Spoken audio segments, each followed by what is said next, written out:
Suitcase! Hey, suitcase!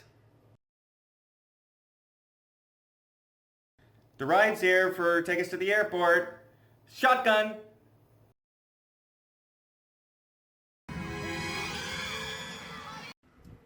Hey, where do you think you're going? I called shotgun. What do you mean it'd be a shame for all my underwear and my socks to go missing before we got to London? I still say I called shotgun.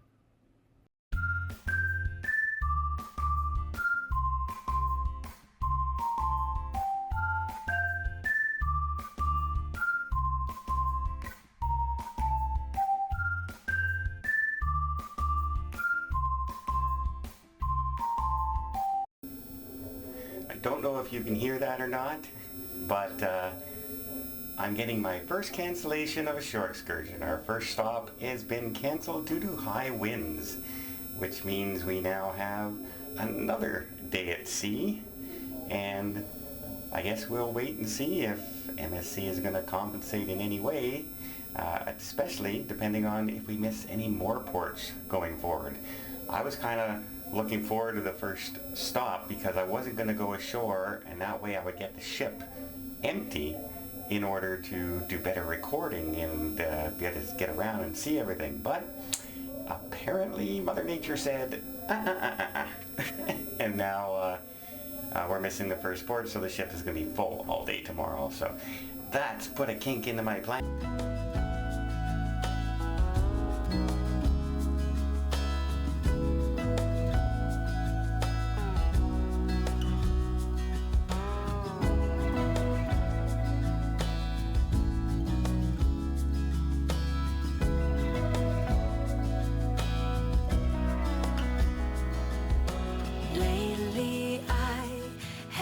Trouble sleeping, so I stay up late at night in a room lit by the TV light. All I want is to get some shut-eye, but my thoughts are keeping me awake. I don't know what it is, but it's been like this ever since we kissed. I don't know what to do,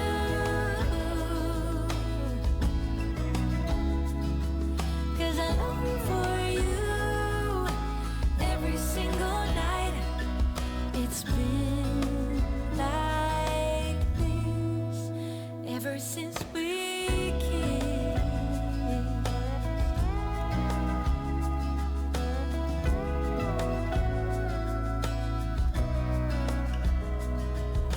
I try my best to keep my mind occupied so that I can focus on anything but you. 'Cause all I want is to get some shut-eye, but the thought of you is keeping me awake. I don't know what it is, but it's been like this ever since we kissed. I don't know what to do,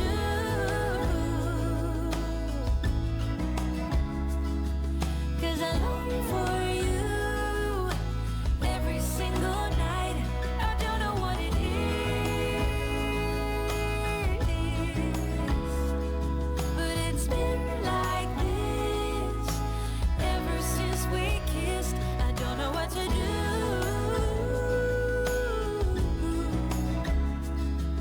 'cause I long for you every single night. It's been like this ever since we kissed.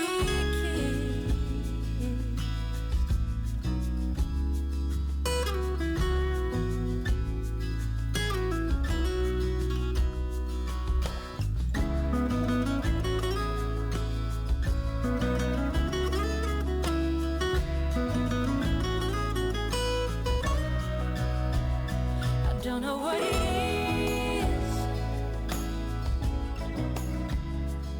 but it's been like Well, I'm outside the aqua park here. It's a shame it's completely empty. but it's going to be a great place for the kids to come. Lots of water slides, big pool area, lots of splash zones, so the kids are going to have a fine time. But I just wanted to talk a little bit about my experience with Paula, the tapas dining. And so first off, let's end in a positive note. Let's go over the bad first. First off, I booked it for breakfast or lunch at noon, the first time they opened, thinking Lisbon, we are docking at 2 o'clock, get something to eat, go into Lisbon, and try out the restaurant, because it's not really a full, dining experience that you want to sit down for 3 or 4 hours to have. But I sat down. It took about 15 minutes before anyone noticed I was there. They still seem to be in the process of setting up. There were numerous workers in the restaurant who worked for the restaurant, because they kept going into the back and then coming out of the kitchen, going into the back, coming out of the kitchen, but they weren't dressed in the attire that the rest of the staff was there. The staff that are doing prep and stuff like that, I understand, but these guys were just basically sitting in the middle of the restaurant, talking, chatting, talking on their cell phones, walking around the restaurant while they're on their phones, while I'm trying to eat. I know when I first got in there, I was the only person in there. Still, when there's clients in the restaurant, you should be discreet. You should not be walking in and out of the tables while talking loudly on a cell phone or a telephone. Didn't like that. The waiter, nice as can be, really nice gentleman. However, when he came out, he brought me a menu that's in French and no other languages. I thought, it's just one page, as you know, in some of these restaurants, one page will be in one language, and you switch over. No, the whole thing was in French. So I didn't say anything, and while I'm talking, I talked entirely in English. Never once tried to speak French, even though I can understand a little bit. Never got the menu changed, so I ordered from a French menu, not really sure what I was getting. But as it turned out, I enjoyed what I got. So that's the negative. It's the opening week. It's like the third day of the cruise, so I'm going to give them a pass on some stuff. However, walking around the restaurant, I don't care if it's your first day in a restaurant or your 20,000th day in a restaurant, you don't interfere with customers' dining experience by walking in and out and talking business on a cell phone. That's a faux pas. That should not happen, especially in a specialty restaurant that I'm paying extra for. That's the negative. The positive, the food was excellent. The restaurant itself, the ambiance was really good. Those French fries were some of the best French fries I've ever had on a cruise ship. They were cooked perfectly, nothing burnt. They were soft and yet salty. It was really good. The hamburger, very flavorful. So nothing but good things to say about, like, the waiter himself was nice. He messed up my menu and didn't correct it, but he's new. I'm going to give him a pass on that. Being so new into the experience of a multilingual cruise line, if you will. And the food was superb. So yeah, I would recommend eating there. I would recommend maybe eating later in the day, not right when they're opening, in case this becomes a habit of people walking around the restaurant at the first hour or so of the opening. But as far as the food concerned, it's a hit. So far, butcher's cut and tapas, really good. Still have 2 more to go, and we'll check them out later. But so far, the food's been excellent. So there's just a little bit about the Bellissima when I got on board. Some of the restaurants I ate at the Butcher's Cut and the Tapas restaurant. The food was excellent. Some hiccups in one of the restaurants, the Tapas restaurant that I said. Sorry about the sound there. It looks like my camera equipment decided to have some issues, from lenses not focusing during the filming to the microphone completely conking out during recording. Lovely. In fact, I noticed it when I got back and started doing in my studio here in my home, and I've replaced the microphone since then, and I bought a couple spares just to be safe. But yeah, you don't notice these when you're on the ship because you don't have time to edit when you're out there and on the cruise itself. So again, I just wanted to apologize. That won't be on any of the future videos, but I did want to get my live reaction to the restaurant because, you know, I didn't want to just come out and state what it is right now from here. Afterthought, 2 weeks after my cruise, I wanted to get my original thoughts when I came out, because I was kind of a little perturbed that restaurant staff was actually walking around, talking, chatting, taking up part of the tables, in and out of the dining area, while a client was trying to eat. And when I left, I wasn't the only one in there. There were other people in there eating as well. And that's just not the atmosphere that I paid extra money for in a specialty restaurant to dine with. On the flip side, it's a brand new ship. It was like the third day of the ship. Things are going to go wrong. Things are going to be worked out. They could have been still working on things in the kitchen, and this is why it was going on, and that'll be all gone after the first cruise. So just take that with a grain of salt. Grain of salt in a restaurant. Perfect time.